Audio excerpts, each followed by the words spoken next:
I didn't come into this world the way everybody else does, I don't think. We have changed all of our buildings to be aerodynamic. Our airplanes are no longer based on a two-dimensional Euclidean way of life, but our math is still based on a two-dimensional way. Supersymmetry means that all things come together, fit together, relate to each other. They're self-referential, and they are from a fractal that comes back to that same fractal space. That's supersymmetry. This is Terrance Howard attempting to reinvent mathematics and physics. Just minutes ago, Neil deGrasse Tyson unleashed shocking news about Terrance Howard's theories, promising to turn science on its head. Known for blending skepticism with curiosity, Tyson couldn't mask his excitement over Howard's radical proposals. This partnership shows how stars like Howard can ignite public fascination with the mysteries of science. What earth-shattering secrets are hidden within these pages? Join us as we dive into these revelations. Tyson versus Howard. Tyson would likely begin by acknowledging Howard's passion and interest in science.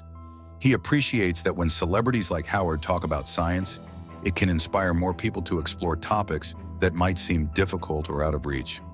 For Tyson, the pursuit of truth in science is not about personal opinions. It's about facts that can't be denied. If an experiment can't be repeated by others, Tyson thinks it shouldn't be accepted as true. He also emphasizes the need for careful experimentation and strong evidence to support scientific ideas.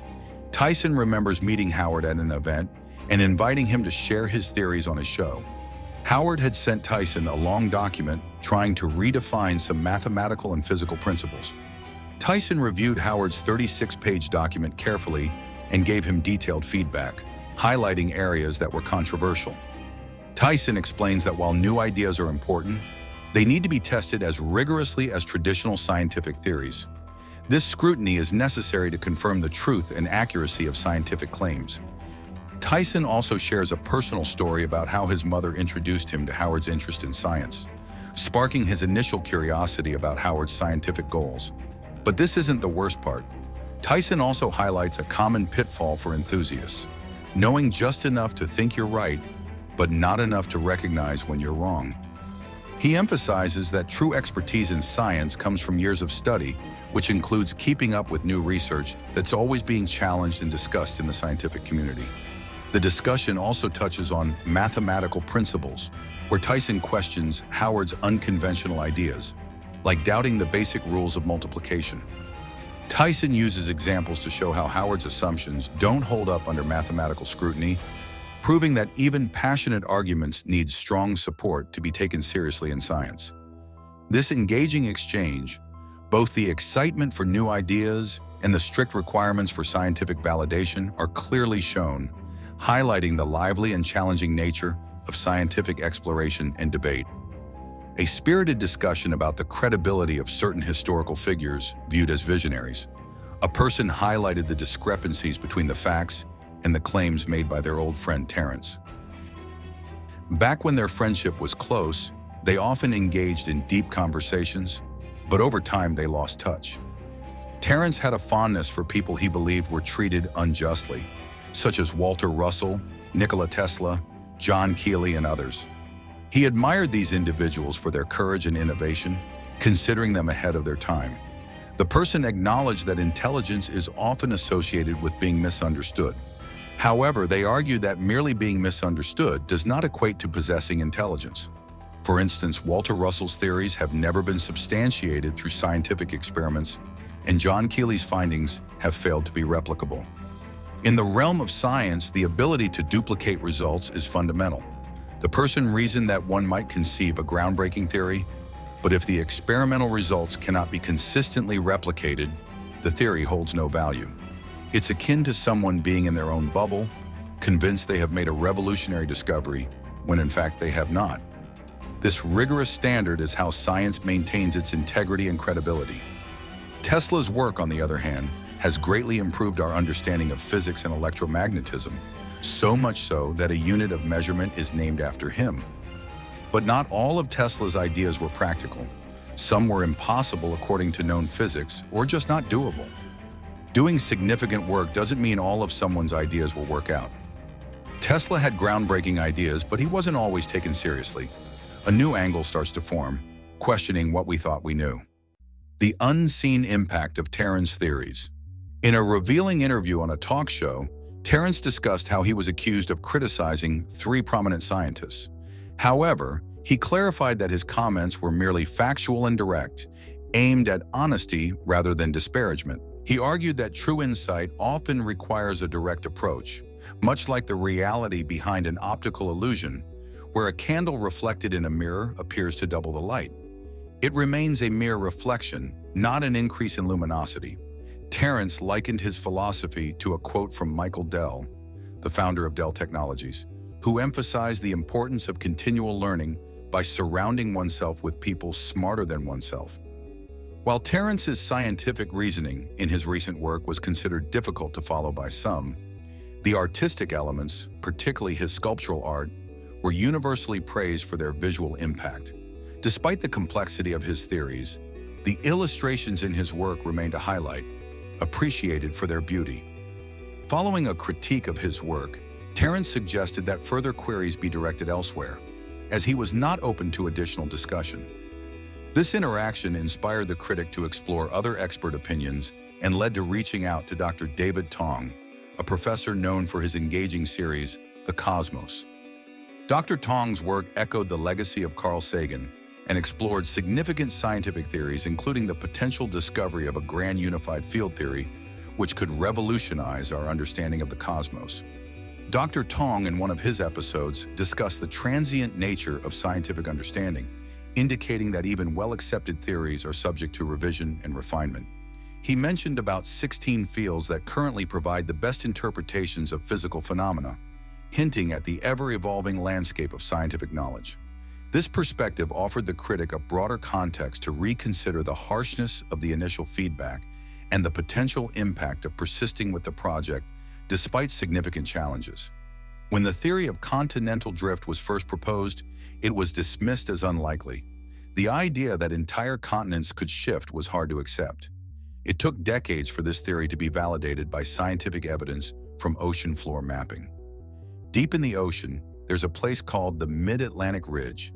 It's where the Earth's crust splits apart, which is easier to understand when you picture it. People didn't reject the idea of continents moving because they were stubborn, but because they were careful. New ideas in science need to be tested thoroughly. We can't just accept things because they seem obvious, like how South America looks like it could fit right next to Africa. But that wasn't the only surprising thing. Stronger evidence came from fossils found both on the west coast of South America and the east coast of Africa. These fossils are millions of years old and show us that the continents were once connected. Scientists love sharing ideas, and their conferences are full of exciting discussions. This is how science works. Look at Albert Einstein's theory of relativity. At first, it seemed strange to think that space and time weren't fixed. But during the 1919 solar eclipse, scientists saw that light bends around the sun, proving Einstein was right. As one idea wraps up, another surprising connection comes to light. The cosmic calculations behind everyday life. An astrophysicist named Sir Arthur Eddington provided this first bit of evidence for Einstein's theory, which was published in a respected scientific journal. New ideas get accepted after careful review, not just because they're popular. Scientific debates happen in scholarly journals where ideas are examined closely. Now let's talk about numbers and how we see them. In the US, a lot of people aren't comfortable with numbers. It's not so much fear as it is not understanding them. Our society has a big problem with science illiteracy. I've totally changed my opinions. Remember how a 360-degree turn means you end up facing the same direction? But there's an even bigger issue. Even in Congress, where we expect smart leadership, many don't understand basic math. This shows up when simple math mistakes are made. Sometimes it feels like officials are trying to convince you they've changed their minds, but they haven't. Honestly, I'd respect a clever lie more if the math behind it made sense. Here's another thing to think about. In ancient times, philosophers made big discoveries with just simple observations. Nowadays, subjects like math can feel disconnected from everyday life, which makes them seem unimportant to many people. Take this statistic. 80% of airplane crash survivors had noted the exit locations on board. This suggests that being aware of your surroundings boosts your survival chances. However, if everyone did the same, this statistic wouldn't be surprising. It would just be expected. Many people feel a little uneasy about the number 13. Have you ever noticed what happens when you walk into a building lobby and need to go to the floors below ground? Why do we call them B for basement or SB for sub-basement instead of just using negative numbers? We could totally do that.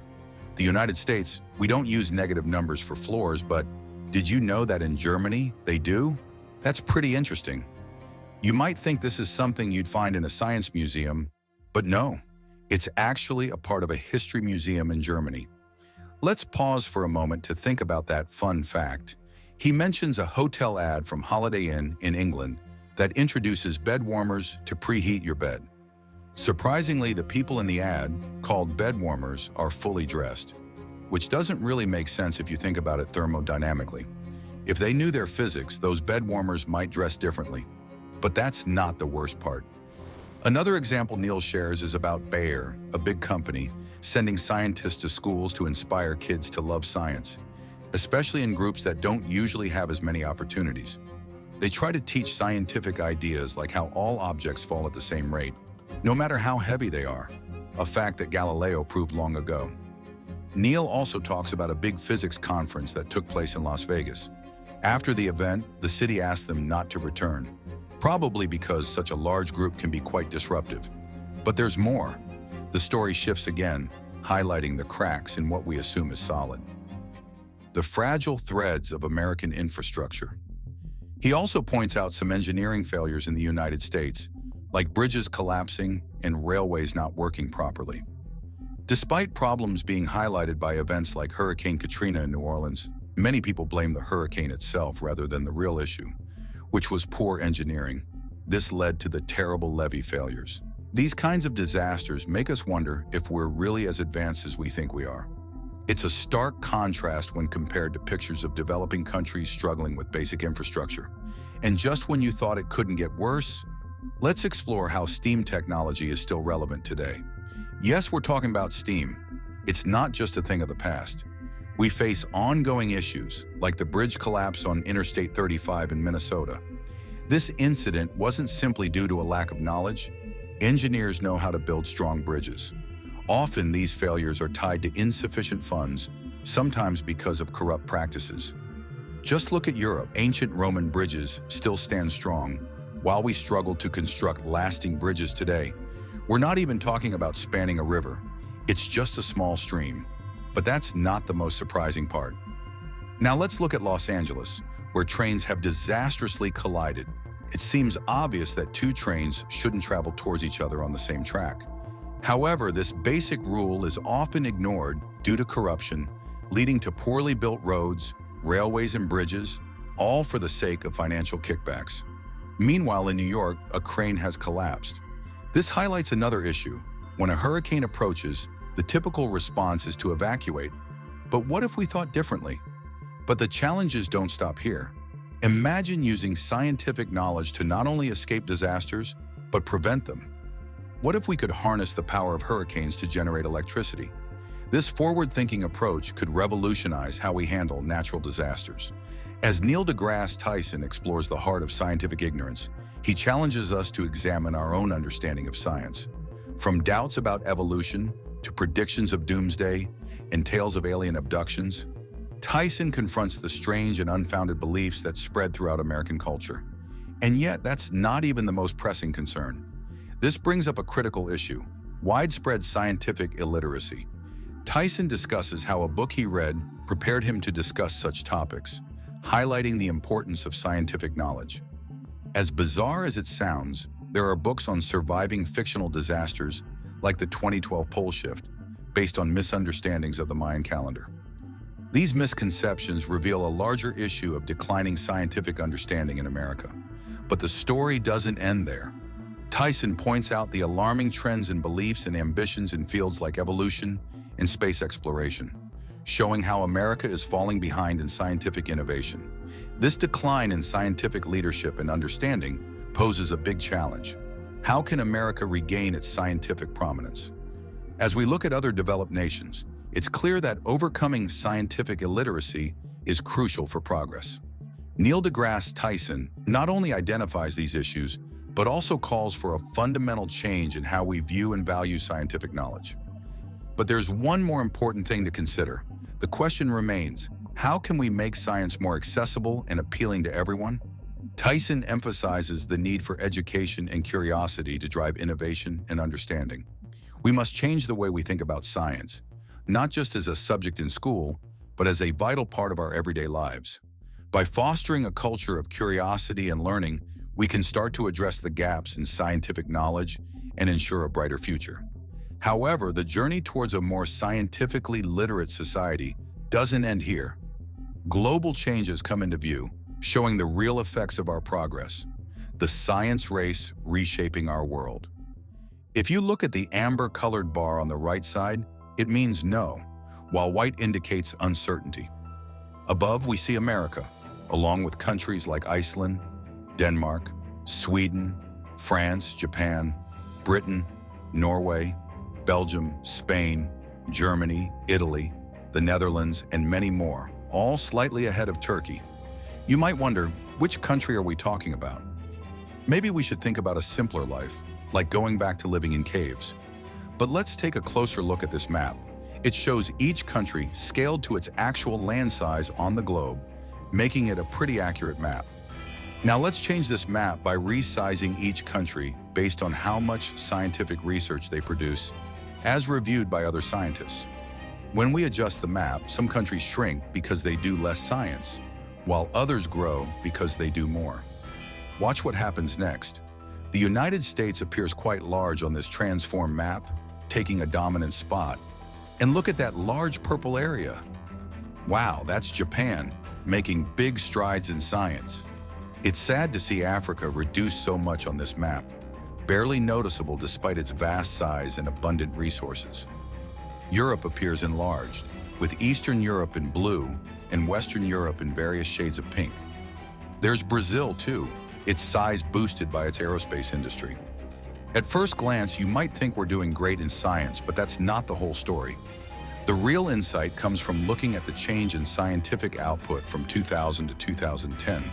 This gives us an idea of where the world is heading. Europe and Japan have grown even more, and China has expanded dramatically. Unfortunately, Africa has shrunk further. But this wasn't the worst part. This evolving map reflects global shifts in how countries value and invest in science and technology. While some countries forge ahead, others who don't keep up gradually fade from the forefront of innovation. When Russia offers to work with us on a mission to protect our West Coast, we boast about leading in space technologies. But remembering history, our memories seem a bit selective. Yuri Gagarin orbited Earth 50 years ago, on April 12th, and he wasn't the first living being in space. Before him, there were Russian dogs, a guinea pig, and mice. Even the first human in space wasn't American, but Russian. Are we truly the pioneers of space exploration, or have we selectively rewritten history? Share your thoughts in the comments, like, and subscribe for more.